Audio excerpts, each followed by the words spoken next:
So here I am today with Anna Marie Watson. Anna Marie, how are you? Hi, I am well, thank you. I Good. am well. Are you sweltering in the heat? I am loving the sun. I am a total fair weather person. Mood and morale exponentially increases when the sun comes out. So I think that's nice. I love that. That's a perfect segue. Lots of negativity around. That's kind of, I think, kind of right now the human race we default into the world of negativity. Talk to me about positive mindset. Talk to me about the difference between kind of just being like, you've got to have a positive mindset to actually living that and breathing that when everything go around you is kind of chaotic. It is. It really comes back to this idea of control. And as an individual, what can you control? And actually, we have agency, we have autonomy over our thoughts, over our mindset, and we have a choice. And it is that conscious choice in the moment. Well, do I choose to be negative and to put that on, physically, mentally, and emotionally, or actually do I choose to be positive and see the positive? So it's an intention, it's an action, you step towards it. And often we can become, woe is me, victim mindset, there's nothing that I can do. And that can be so prevalent, like particularly when you put the news on and it's doom and gloom all the time. And it comes down to attention, like where do you place your attention? Do you have the news on constant 24/7? Which, let's be honest, is enough to drive you It really bonkers. is, yes. Or actually, do you consciously make a choice of where am I placing my attention? Where am I investing my energy? Who am I spending my time with? What do I choose to do? And that is so powerful. We have a lot of agency about what we control, but we often put our mindset beyond it. But did that come naturally to you always? Or was there something that happened which actually turned around and said, hold on, I need to change my intentionality? It hasn't always been that way. Okay. No. I would love to have been that. I see the lens through which I see the world. It is bright and shiny, and everything is happy. And that also is a strong dose of realism within there as well. And it's been work in progress for me. And I will admit that if we had this conversation in the winter, my outlook might be slightly different. And it is a lesson that we can all choose to embrace. And this is, within my work as a coach, and I work with individuals and teams, it comes back to, well, what can you control? What can you influence? What is beyond? And actually, how can you accept? How can you let go? And do you find it frustrating when you say that? Because and yet then you find that person doesn't let go and just wants, just gets frustrated, and they're like, try and control what you can control. And that's a bigger part of, particularly within my coaching work, how do I connect with a client? And everybody is on their journey, wherever they are. And we come together in a partnership to have conversations. And it's a series of conversations, change happens in between. Ultimately, coaching is about change. And, I can't force anybody to do anything. Like, nobody can force anybody to do anything. It is all that invitation. And there needs to be that level of engagement and commitment. So can I ask, kind of one of the we get asked a lot about the peak performance and achieving your potential, and generally we equate that to kind of the world of sport or like stuff where actually you can see the rise and the peak of someone.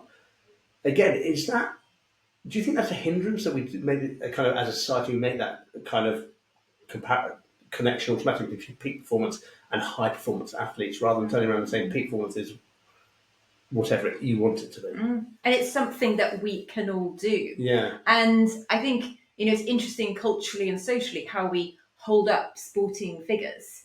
And, they're amazing. Don't get me wrong. I have admiration, and myself as an endurance athlete, I know what it takes to compete at an international level. Yes. And for me, when I was going through my coaching journey of, okay, how do I label this? How do I make sense of it? And actually, I kept coming back to the word of performance, because I really believe how we perform, how we show up each day, the decisions that we make, how we communicate, how we're conscious within it, that is what matters. And yes, performance for a lot of other businesses and industries gets interpreted in vastly different ways. And that in itself, makes life interesting. And life is interesting and complex. But sorry. But then is the language the right language? Is kind of do you like the term peak performance, or do you get frustrated by it because automatically, innately, as a regular person, I'm like, I'm never going to achieve what these incredible sporting people can achieve. Therefore, what's the point? Yeah. I can understand that. I can really understand that. And I work with a number of athletes on their sporting journeys as well, and where they perceive themselves to be in comparison to others. And I think there can be this piece around comparison to others as well. How helpful is that? I know for myself, when I was racing at the peak of my career, and actually when I was placing, it kind of comes back to attention. When I was placing my attention and energy on others and what can they do, how do I compare, it just wasn't helpful. It was actually bring it back to what can I control, what can I do, how can I manage my race, my mindset, my physicality, my training, my nutrition, my sleep, and really that aggregated marginal gains to channel it back into me. So can I ask, kind of, you've accredited 2 psychometric tools for yourself. Is that for yourself kind of? Is that one of the things to focus people on themselves and actually this measurement about yourself? Is that to drive people down to looking rather than looking out, looking in? Psychometric tools are a tool, and it is very much the then and so what. How do you take that knowledge and what are you going to do about it? How are you going to apply your learnings? And, I will admit, as an athlete, as a coach, as a human being, I have a thirst for knowledge. I am curious. Yeah. So when I look back at my journey over the last 15 years, and part of that was racing competitively as an ultra runner, having come out of the military where I served for 9 years, and then working within the performance coaching world, it is self-awareness. What is unconscious to me, and how can I make that conscious? And then that's the process that I work with them with my clients. How can they become more self-aware? Because self-awareness is knowledge, and knowledge is power, because we can then make decisions about our future. And ultimately, coaching is about creating change. So how can we then go forward and create the future that we want to?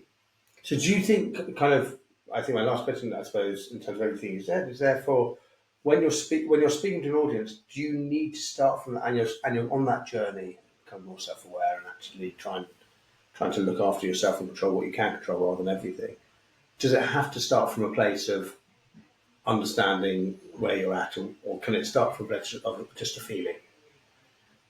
It can start from wherever the audience is, the individual is, the team is, and that's part of the beauty of it. It's that journey of discovery, and part of which is why I love the work that I do so much, is because I don't know when I enter into a conversation with a client where it's going to go or where it could go, and that's exciting. I'm curious, and that's the let's ask questions, let's tease us apart, let's together sense make, and then actually really consider what is possible, what is the potential. And that's where I think peak performance, I think the other P is the potential. It's the potential, that's the interesting bit, because peak performance, you're like, you're there, okay, well, how do you maintain it? But it's the potential. Where could you go? So do you feel we're in an age of, and I know it's one question, but do you feel we're in an age of individual enlightenment? We're all seeking more, or are we hunkering down? And this is a fascinating question. I named my business Reach for More, and that was a combination of factors, and it comes back to partly this pragmatic army officer inside of me. Well, what are you going to do about it? It's great sitting under a lotus tree and pranayama breathing, and I'm a huge fan of moving towards that. And then how can we apply that? And I do feel there's been an interesting shift in the last few years where contentment has cropped up in conversations with clients more.